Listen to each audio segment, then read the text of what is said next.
Avant d'être la médecine des derviches, c'est-à-dire un art du bien-être et de la santé, le Samadeva est avant tout un art de vivre.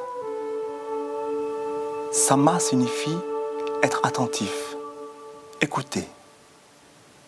Deva signifie les forces de la nature. Être à l'écoute des forces de la nature, c'est être à l'écoute de son corps physique, de sa conscience, mais aussi de l'environnement, de sa manière de se nourrir, de sa manière de vivre.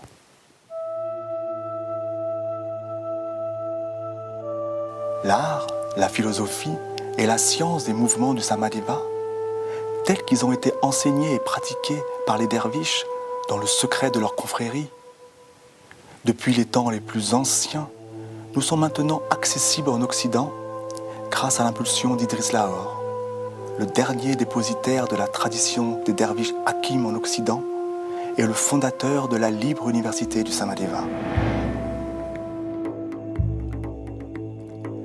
L'antique sagesse des Hakim leur confère une grande autorité, basée sur leurs véritables compétences, sur leur traitement non violent et sur leur très grande bienveillance. Leur objectif est de mobiliser la sagesse et l'intelligence du corps, de remettre en circulation la force d'auto-guérison du malade grâce à une stimulation minimale apportée par le thérapeute.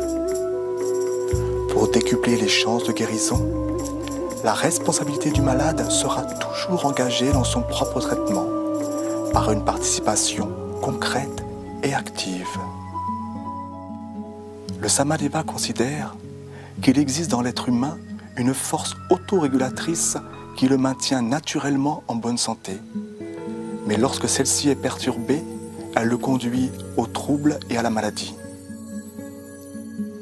Outre sa fonction curative, le Samadeva est avant tout préventif de la maladie et soucieux du maintien de la santé, ce qui ne l'empêche pas d'être efficace dans nombre de troubles aigus et encore plus efficace dans les maladies psychosomatiques et dans celles dites chroniques, qu'il permet presque toujours d'améliorer et souvent de guérir.